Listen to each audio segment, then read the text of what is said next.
Hey everybody, good morning. Thank you so much for joining me on this edition of Down to Earth. Today is Friday, September 11th. It's 9/11 again. And I haven't forgotten.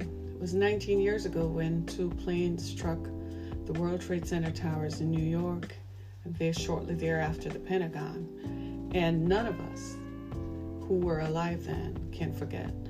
For some reason, when the memorial happened this morning, it took me back to that day. And I still remember, how I felt sitting on my couch in my living room in Orlando, Florida, and wondering if this were real. At first I thought they were showing a flick, a picture of it. Then I realized it was in real time on ABC's Good Morning America. And I could not believe it. And while we were wondering if the first plane had made a mistake and struck the tower, then we saw a second plane. And by then, we knew that something had gone terribly wrong. It was a wake-up call for us. For the first time, we entered the international foray of terrorism. And so the country reacted. And things have not been the same since. My youngest daughter was born about 9 months later, and because everybody needed comfort, just a moment of transparency. And it sort of was that moment that brought us all together and reminded us that we're all American. I can't forget how I felt when everything had to stand still for a while and we couldn't fly. Remember that? We couldn't fly about the country. We could drive, but we couldn't fly. And I don't know if you remember too how we couldn't make phone calls, like the networks were all down, so you couldn't call to check on folks. It was personal too, because whilst I didn't have family members who were injured, I had friends who had children and friends who had family members. And in the days afterwards to talk to folks, and they couldn't confirm where their children were, or they couldn't confirm where their family members were, was something. It was quite something. It's quite a sobering moment, isn't it? It still is a sobering moment. And you remember we are all kind of like... So on this day, we pause to remember the brave men and women of the NYPD and the New York Fire Department who rushed into danger and who got as many people as possible, and of course, essential workers, the frontline workers, the folks the nurses and the doctors and the hospital and trauma centers around New York got busy. The transit folks on the subways, because they shut the subways down that ended at the World Trade Center towers. They had to bypass that track to go into Long Island, and people, you couldn't get on the train. The trains didn't work, so people were literally just began walking uptown. The buses weren't running. Everything was at a standstill. And people just began walking.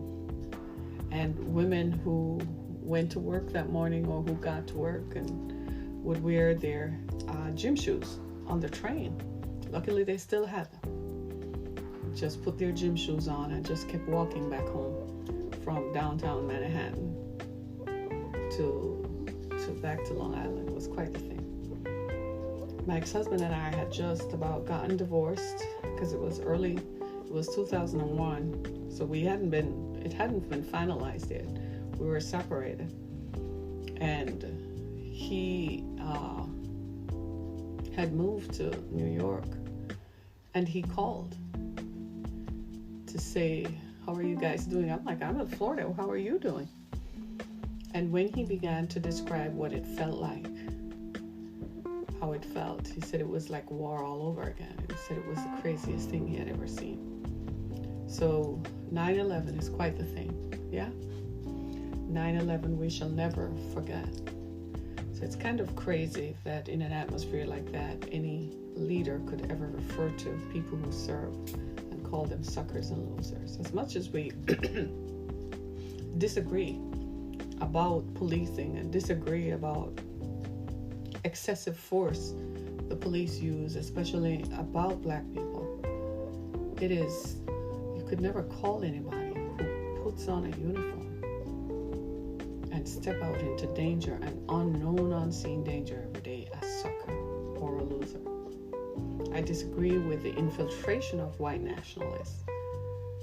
And the rhetoric today, the political rhetoric, encourages the infiltration of the police force by white nationalists. I totally disavow that. But for the men and women who choose this as an occupation, not for any other agenda, but to serve their family members and their country and their communities, they are brave. I wish that I were as brave as they are. If I had 1/3 the bravery that they have, man, I would be a better person today.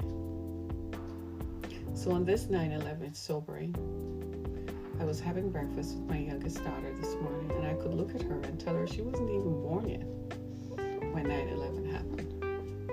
It was kind of, you look at her like, you weren't even born, you can't begin to imagine what that was like. So it's very sobering. Wow. So we're going to take a moment of silence just to reinforce the idea that we're all Americans and we need something good to have, especially today, in this year, where the coronavirus is killing Americans. We need something to happen. So a moment of silence.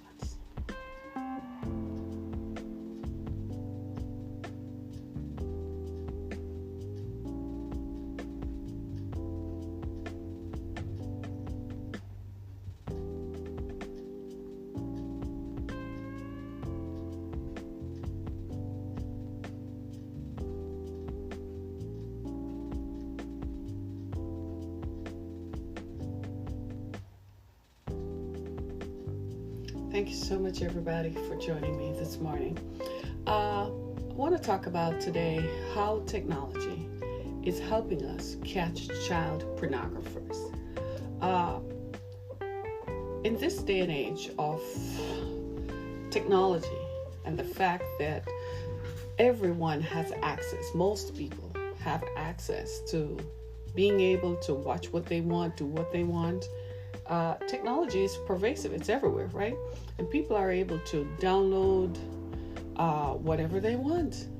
People have access to more information and materials to suit their lifestyles and to suit the way they feel they should conduct themselves than before.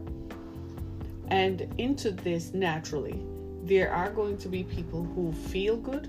There are going to be people who look altruistically for information, such as you and I. We just scour the web looking for information.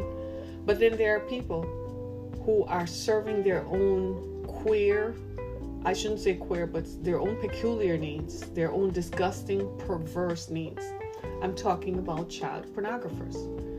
And somebody has developed a tool that is able to catch child pornographers. And I can't tell you how the rest of us are happy about that. Aren't you happy? I am happy. I am happy about that because child pornography is on the increase.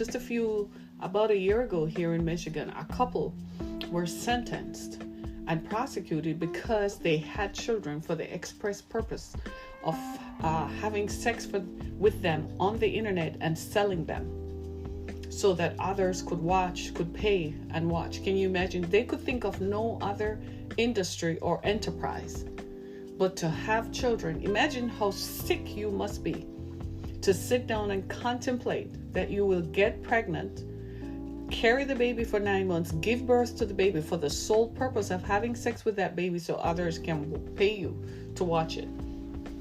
It's unbelievable how perverse a generation we have become. And I know, don't get your panties up in a bunch that this is some Christian spectacle jumping all over you. Perversion is what it is. Having sex with children is not normal. Having sex with children is perversion. I don't care if it happened 2,000 years ago. It was a perversion then. It is still a perversion now. Sex should take place between consenting adults.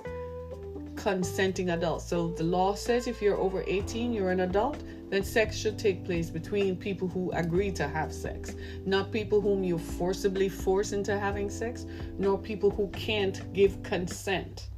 The law says that's why there is a law on the age of consent in most states, because a person who is not emotionally mature enough cannot consent to having sex.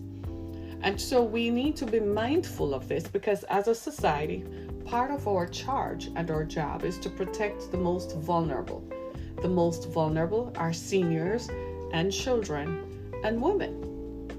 We know we as a woman, I can't begin to tell you how vulnerable we recognize that we are. But at the same time, we are hoping that most of the society will respond to us in a kind manner and in a manner that is conducive to safety or to conducting themselves in a safe manner. But that's not the experience that some of us have.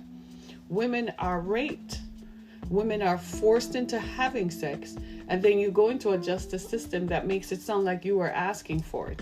The perception from society is that, well, you must have wanted it, or you must have indicated to him that you wanted it. That's why there are laws governing victims and helping survivors and victims of sexual violence to not only obtain justice, but to regain some of the control and power over your life. As a survivor of sexual violence myself, I can't begin to tell you what it felt like to be violated. And I can't imagine if such a thing were to happen to me today or to any of my children. I'm looking straight into this camera right here and letting you know. I have 2 daughters. If any of them ever come home and say something like that, or if they ever have to call me one day with their voice trembling to say something like that, that person, whoever he is, or she's, whoever they think they might be, there is no power on the face of the earth that they will find like mine. I promise you that, because sexual violence is very, very hurtful. It takes people years to recover. It is emotionally damaging. It is physically damaging. It's brutalizing. And people have residual effects that last some of us a lifetime. I was sexually violated as a child, as a 6-year-old child, by an adult male, not by a 6-year-old boy, not by a 12-year-old boy or a 16-year-old boy, by an entire adult male old enough to be my grandfather. I cannot begin to tell you the traumatic effects that caused me for the rest of my life. I've worked through it. And still, I'm a work in progress. It took me years to overcome some of the sexual barriers. Do you understand what I'm saying? So sexual violence to children, sexual violence as a construct is bad. But to children, it's even worse. And something has to be done about it. We cannot, as a society, consider ourselves to be an advanced society, or to be even civilized, if we continue to condone and allow sexual violence against children to pervade, to continue as if children have no recourse. Over and over again in the last couple of days, we have seen where the FBI has conducted raids and freed children who were declared missing. So the children are declared missing, they disappear, they're taken off neighborhood streets while they're walking, they're taken while they're on their way home from schools, and they target children. They look for children whose parents are not empowered. When I say empowered, I'm not just talking about economics. I'm talking about people whom they think the society deem less than, or the society deem not valuable. Therefore, if they start talking about their child is up missing, the society dismisses them.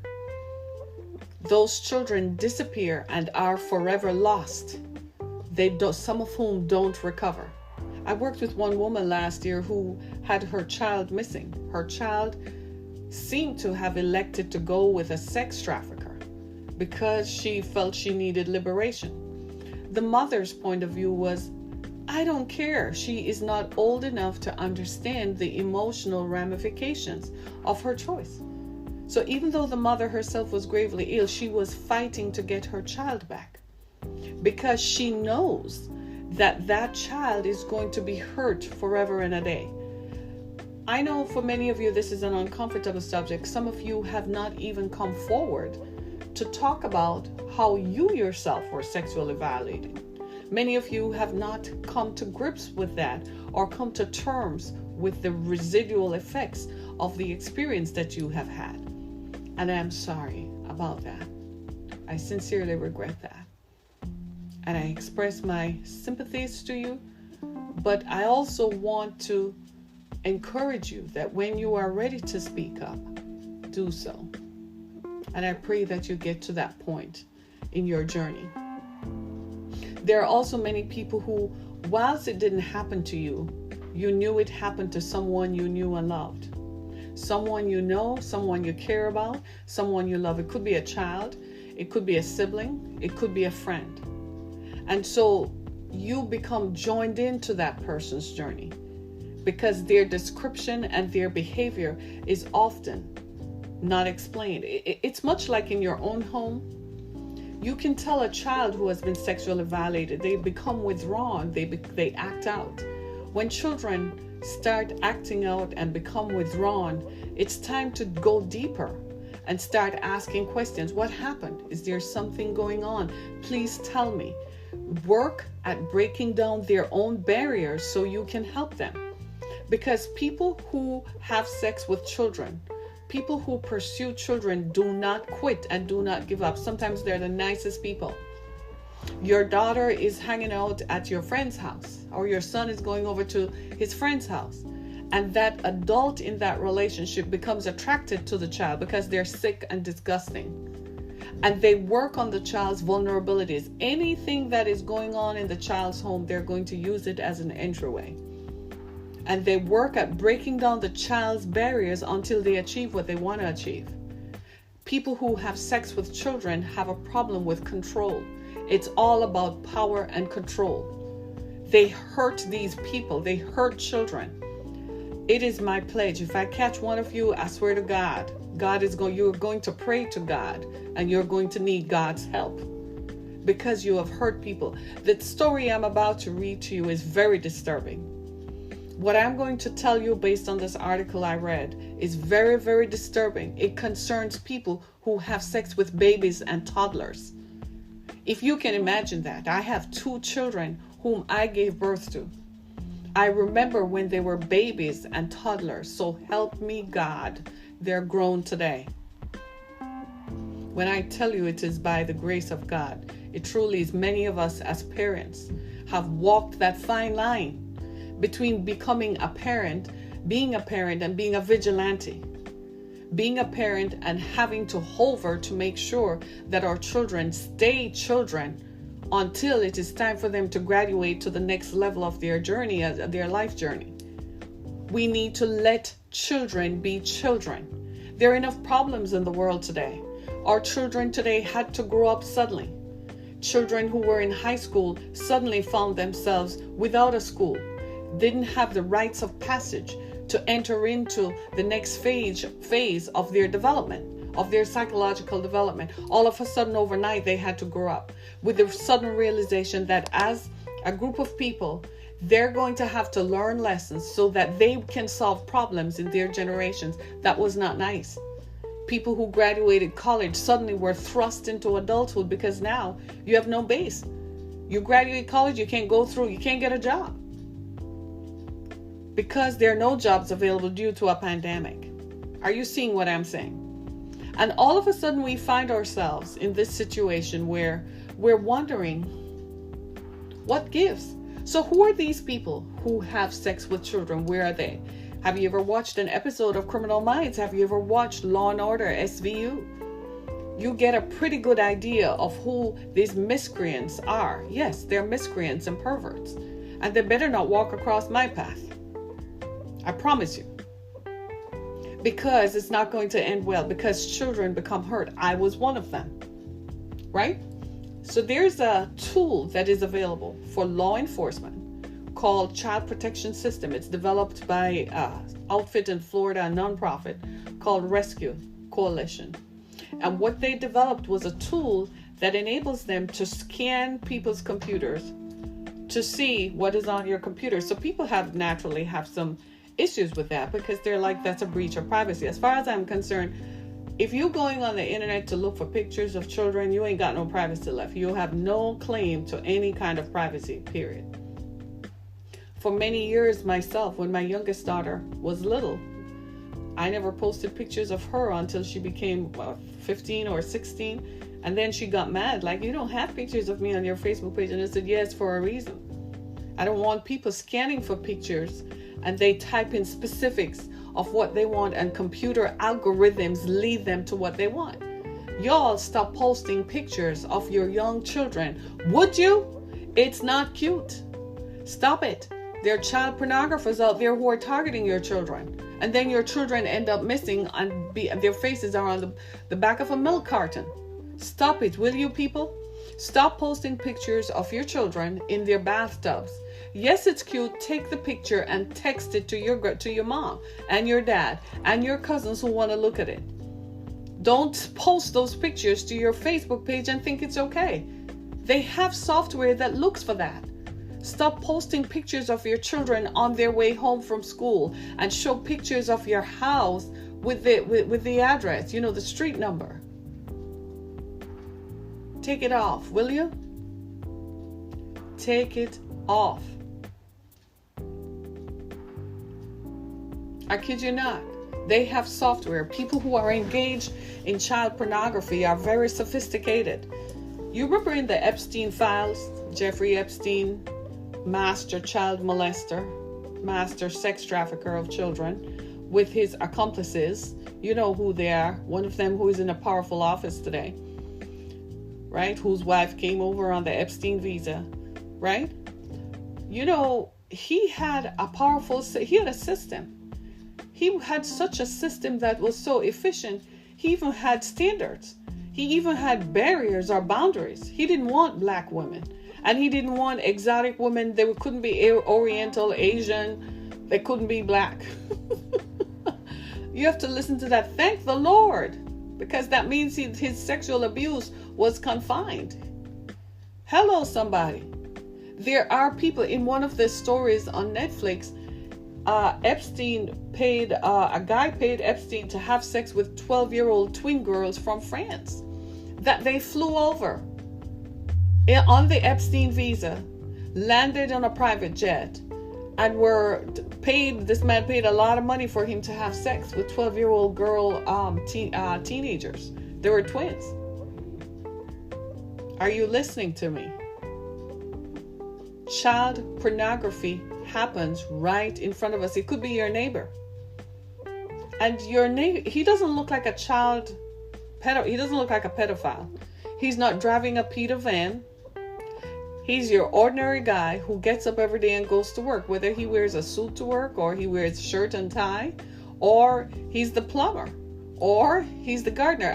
A man told me years ago that we are so vulnerable we don't even realize it.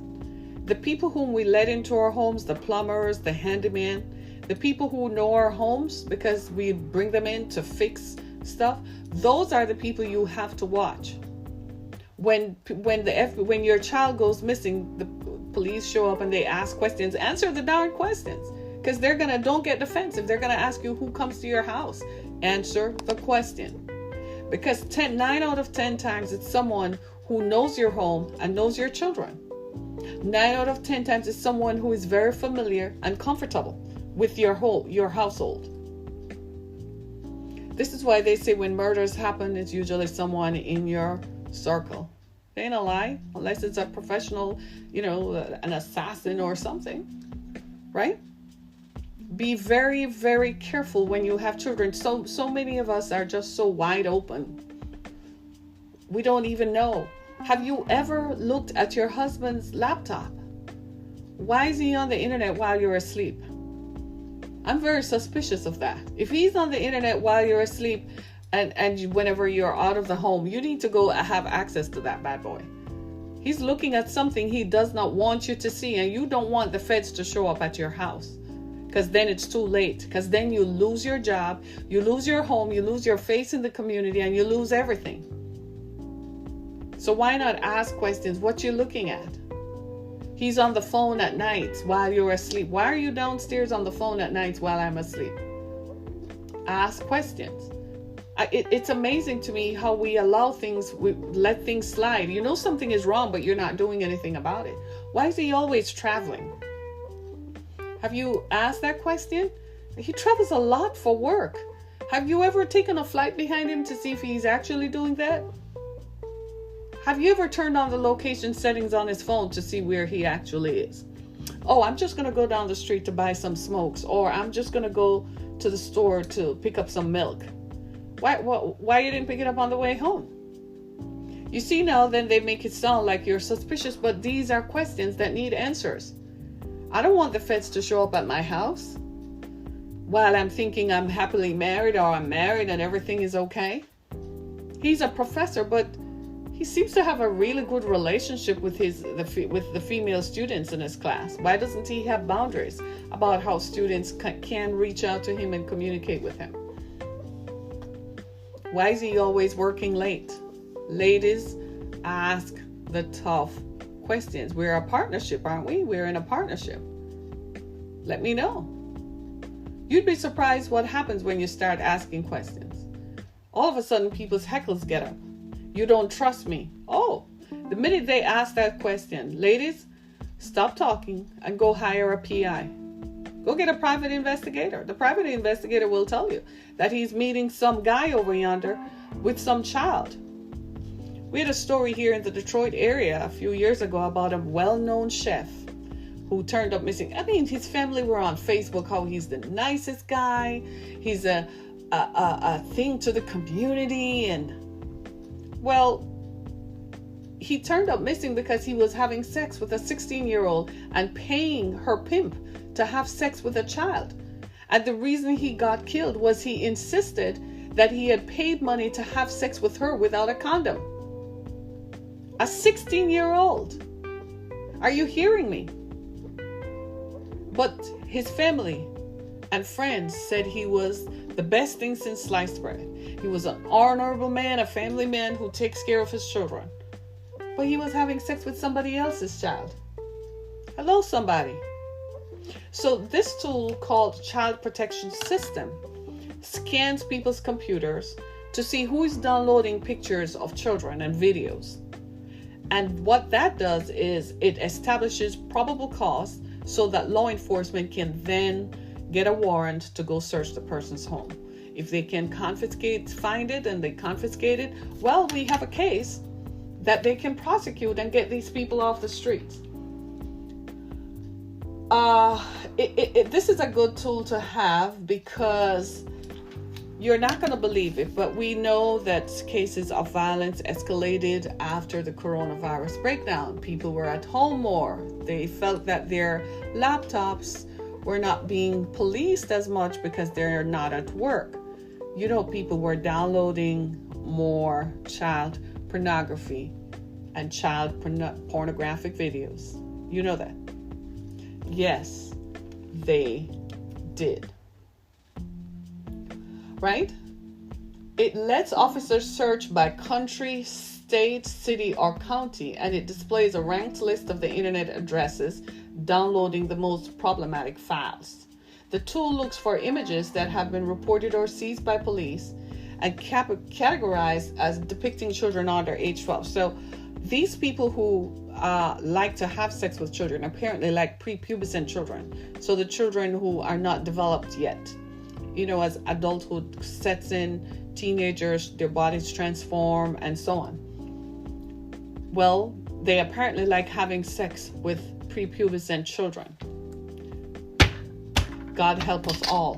God help me, I should say. It has had a bigger effect because the technology is developed by the coalition that I told you about and the Child Rescue Coalition. It gives it free to law enforcement agencies. And it's used in 95 countries, including Canada, the UK, and Brazil. Since 2010, it has trained about 12,000 law enforcement investigators. And get this, as much as that is pervasive, given to all states for free, and given to 95 other countries, it's still just a drop in the bucket, because what the experience is that people who download child pornography are very slick. Don't think they just have your regular MacBook, and they use a regular browser. They have firewalls, and they become more adept at navigating the intricacies of using the web to access the data. A lot of people who use child pornography and who view child pornography and who trade in and traffic in child pornography, a lot of those people use not the regular web, they use the dark web, they use the deep web. Because there is more, especially for people who have specific and more perverse desires. I kid you not. It is the sickest thing. It is disgusting. It is wicked. It is perverse. Yes, you're not going to like those terms, but it is what it is. Let's not beat around the bush about this. Child pornography is happening right under our noses. It could be happening with a guy next door. Years ago, I was counseling someone, and she was a 911 operator. I'm sorry, not 911. What's that thing? 900 operator, right? And that meant she operated a sex line. So she's one of those people you call on the line. And, she was seeking spiritual counseling and spiritual guidance. And I kid you not, she confessed that her largest group of purveyors, of customers, were white men 45 and up who were affluent. They were the ones who wanted the weirdest, freakiest things to happen sexually. And all she was doing was using her voice on the phone. Shout out to her how powerfully she could say something that created a picture in their minds. But they were the ones who had the freakiest desires. And they also paid good money to her. She said, their credit cards worked every time, all the time. She was seeking to get out of it because her conscience clicked in. She has small children. And for the life of her, she couldn't reconcile having small children. And at the same time, she had performing 900 phone calls. So when her intersection happened, she sought spiritual counseling, and that's how that happened. I was shocked and disgusted. I could not believe that such a thing could happen. It's crazy how stuff works. You would be surprised. And I was shocked too, because she said, you'd be surprised who does this. It's much like I operate a shelter for human trafficking victims. And a few years ago, one of my first experiences was when the inhabitants and the residents, when they explained to me who their network is, who comes to them seeking sexual services, and how deviant it was, and the groups of people and the occupations that required more deviant behavior. People are deviant. And these are the most upstanding people in any community. They sit down and look you straight in the eye. Well, as soon as they can, they have a date to go perform sexually violent acts on human beings. When you hear cases of children being sexually abused, they were not abused by other children. They're being abused by adults. I was reading a story on the web recently where a woman said that she was suing a daycare center or a school. Remember that story? And because one of the children in the classroom performed kind of raped her child. He performed oral sex on her son. And it was of concern to the people at the school, because what does that sound like to you? How does a 4-year-old know how to do that? Because somebody did it to him. People are in their homes having sex while children are watching. You don't shut the door. Everybody tries to go to sleep, make sure they're asleep, but you shut the door and lock the door so they don't come in. People get naked in front of small children.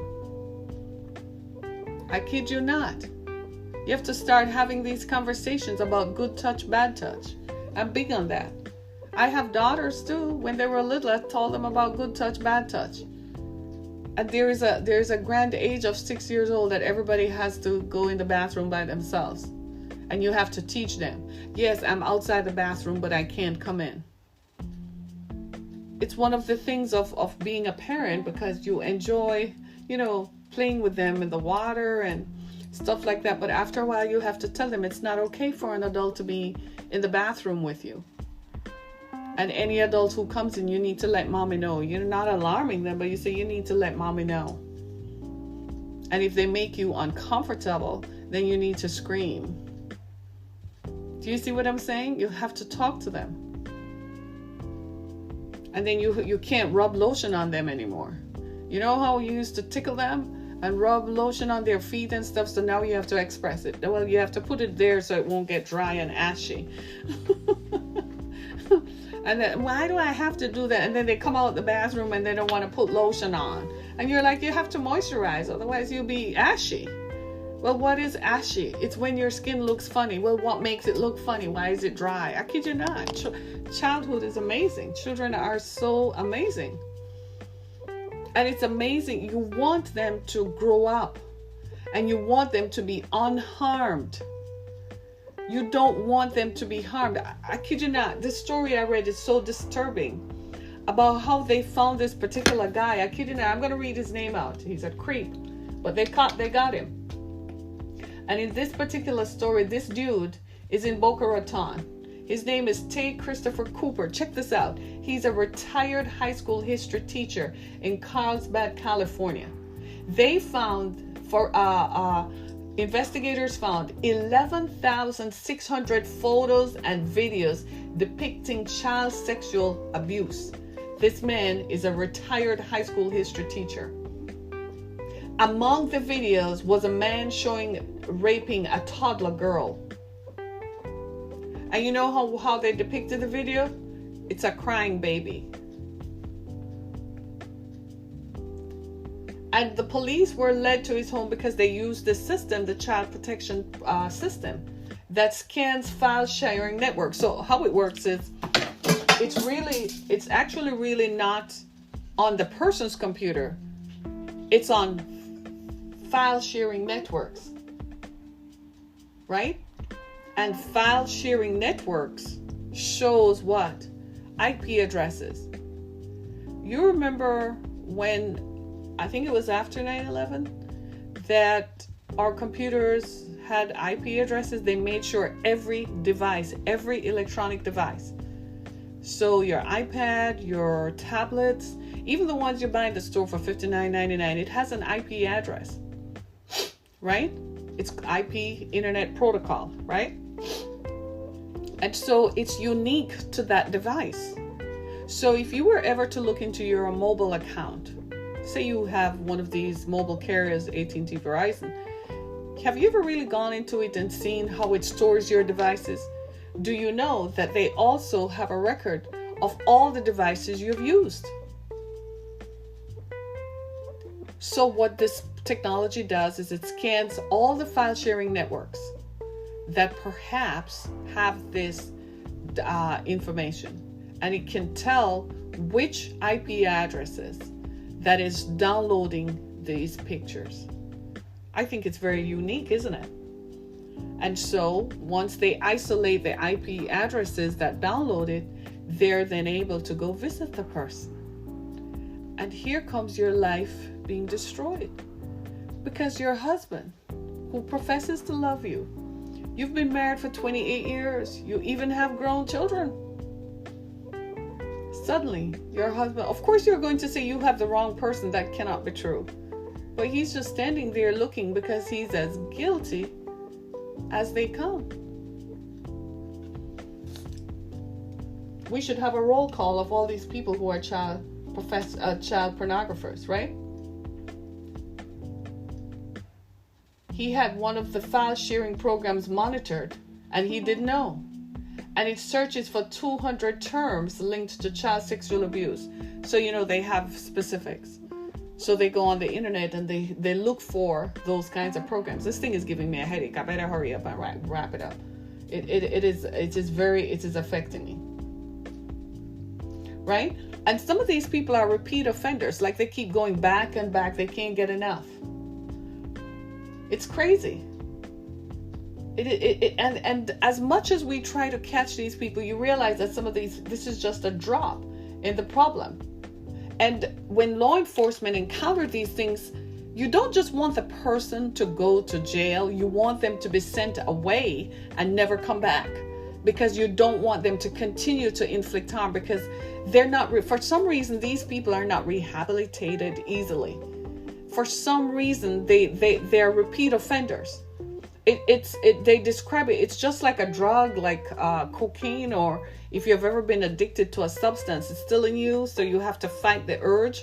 Well, it's the same thing with these people. How many people who are child offenders, who are sex offenders, but they come out of jail and they catch them watching kids? You're not supposed to be near a school, but there they are doing a peeping Tom thing, or looking through people's bedrooms. So they don't have to do that anymore, because they might show up on your Ring camera. So they definitely are going on the internet and typing in www. Let me look for what I want in child pornography. And it is something that it is happening so pervasively, and it happens across all socioeconomic lines. You have people like Jeffrey Epstein, who gets paid hundreds of thousands of dollars for providing a service. No wonder they had to kill him, because he knew too much. He had all the files on all the people who paid him. He probably kept a file. You were stupid if you walked up into Jeffrey Epstein's house to have sex with that 12-year-old teenage 12-year-old twins, because he must have had a file on you. But he was paying you $200,000, so you thought that effectively bought his silence. Yeah, he's not going to rat you out, but in the event that he got caught, he had you on film. No wonder he's killed. And that's Jeffrey Epstein, who has wealthy clients. What about the regular dude down here in the street? What about Joe Blow out there, who's just sitting on his laptop or using his cell phone to scour the web? What about some guy who says, you know what, there's a family down there, they don't want nothing going on. I can go take all their kids, put them in a house, and man, we can make some money by selling pictures on the web. People do that. It is the craziest thing. People do that. So we have to have technology that is able to scan and protect these children from harm.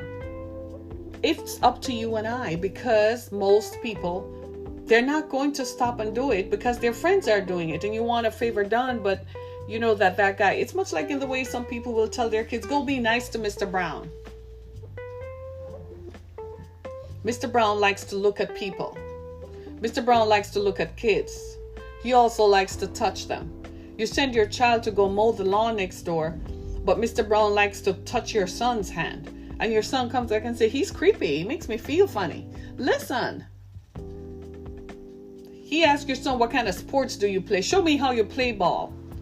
Looking at your son's little body walking around. Next thing you know, you and I are headed over to Mr. Brown's house, and Mr. Brown is no longer talking. Amen. Sounds like vigilantes, and well, I leave it in your hands. Because you have to ask yourself the question, I can't afford to let him continue having access to my child.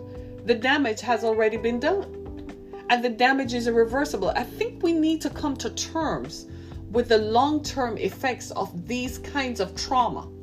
We need to understand that the mental and emotional trauma that arises from physical acts of violence that are done to human beings are even more damaging in the long term. And some forms of therapy, especially the therapy that makes you recount the event, does not help. It does not offer any kind of remedy to the person. I've had that situation. We're talking about it. All it did was reignited it. Look, it's very simple and personal. The damage, the physical trauma, that person has to live with it forever. It's always in your mind. It's always there. You might bury it somewhere, but it's there. And it has triggers. People don't like to be touched. Not because they're an empath. Yeah, but because Being touched reminds them of a time when somebody else touched them and hurt them. And you're looking at people and saying they're weird, they're this, but you don't know their story. And when the rest of us seek to educate the public about the harmful effects of violence and sexual violence that happens to children, we don't open our eyes and we don't open our ears and open our minds to understand and receive the information. You think it's accusatory, but why should it land on you as being accusatory if you're not guilty? If you've never looked at a child, if you've never touched a child, why is it accusatory? You know, all these people come up and say, well, he has served his time and he has done this, but he had a problem that I don't know if it's fixed, so I'm not going to trust him around my child. You can keep him around yours if you like, but I'm not going to trust him around mine. You can accept his story of being rehabilitated. I'm not going to keep him around mine. A few years ago, I close on this. Here in Michigan, a woman, her father was a pastor. It just goes to tell you that religion is not a panacea for stupidity. Yeah? Just because you love God, God also gave you wisdom and insight. So are you going to now look at other people and just say, oh, for the love of God, they say they're rehabilitated, so accept them? It doesn't work that way. This woman's father advocated for the release of a man who had killed his pregnant girlfriend. He killed his pregnant girlfriend when she was almost 8 months pregnant. He went to jail for it. So her father went and advocated for him to, having served some time, to be released. He was paroled. He started dating the pastor's daughter, who happened to have 2 older children. She lived with him for a period of time, and she even had children with him. One day, he killed all 4 of her children and tied her up so she could watch it. Then he called the police to tell the police what he had done. Her father was still alive. I hope wherever he is, he has to live with that for the rest of his life. Was he rehabilitated? We gotta accept there are some things that belie the human ability to overcome. People change if they want to. Some people hide and do not change. If a man killed his pregnant girlfriend, why do you think that you should have him around your children? He killed all 4 of her children, including the ones she had with him. I am saying to you today that people who perpetrate sexual violence against children are a danger to my children, and you should think they're a danger to yours. We should support law enforcement in their efforts to eradicate it from our society and our communities. We should. And we should all be actively looking at people who engage with our children. What kind of contact do we allow people to have with our children? There has to be boundaries. Talk to your children about good touch, bad touch until they're old enough to understand. Let them know that anything that makes them feel uncomfortable, it's okay with them feeling uncomfortable and withdrawing from such activity. Don't push your children into sports programs knowing that the coach is touchy-feely and is a free willy when it comes to that. You can't ignore the signals. It is right there in front of you. It's right there in front of us. Some of these folks are sexual predators. It's as naked as daylight, but they smile and are charismatic. So we say, oh, you don't have to hate their personality. Just ignore their personality and look at the facts. The facts are, he's a child molester and grabs women that's the fact. If that is your case and that's the story, then it is what it is. Child pornography is real.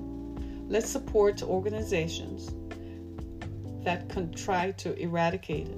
And let's support law enforcement. If you see something, say something. Speak up if you know something. you might just stop another child from being mutilated and violated. This is Harriet Kemick with Down to Earth. Thank you so much. It's Friday, September 11th. On this solemn day, we commemorate those whose lives were lost on that day. And we support the military and law enforcement in their efforts to rid our society of violence against women and violence against children. We call for an exodus from violence in all sectors of our society and our community. Thank you so much, everybody. I look forward to seeing you on Sunday morning. Thank you so much. Be blessed.